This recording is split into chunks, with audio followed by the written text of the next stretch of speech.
1 লাখ টাকা দিয়ে একটা পুকুর নেওয়ার পর পুকুরটা মাছ ধরার পর কয় টাকা লাভ হয় আর কয় টাকা লস হয় সবই বলবো, আর কত টাকা খরচের পর আমাদের কয় টাকা থাকে। তো পুকুরটা জাগানো হয়ে গেছে অলরেডি, আমরা 2-3 দিন ধরে ওখানে খাটতে আসি, কচুরি মারছি, পুকুর পার অনেক কাজ আছে, সেটা আপনাদের ফুল ভিডিওটা দেখতে থাকুন। তো এই হচ্ছে প্রথম দিন আমরা কচুরি মারছি, জান আটকানো হয়েছে, তো কচুরি আস্তে আস্তে উঠেছে, কিছু লোকজন আমরা গেছিলাম তো পুকুরটা পরিষ্কার করানোর জন্য। তারপর কাজ হচ্ছে মেশিন বসানো। এর মধ্যে কচুরি টানতে টানতে হঠাৎ করে দেখি ঘড়িতে 2টা 40 বাজে। চেক ধরে বাক্কুর গিয়া আদে এটা খাইয়ে যাকে জ খাইয়ে যা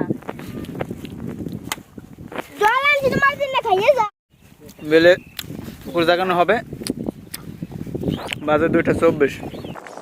কেক আর পানি খাওয়ার পর আমরা চলে যাব পুকুর পরিষ্কার করতে। পুকুর পরিষ্কার পর কাজ হচ্ছে মেশিন আনা, মেশিনটা এনে সেট করব।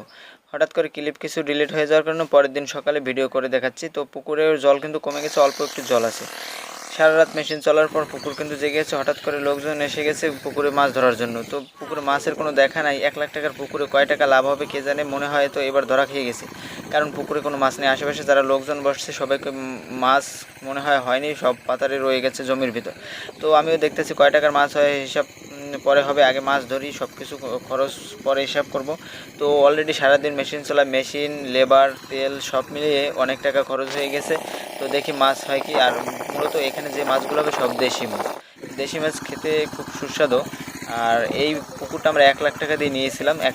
1 লাখ টাকা দিয়ে নেওয়ার পর আমরা লেবার খরচ ছিল, কচুরি টানার জন্য লোক আনছি, সব মিলিয়ে খাওয়ান খরচ, থাকা খরচ, মেশিন, তেল খরচ দিয়ে লস হয়েছে মনে করেন 40,000 টাকা।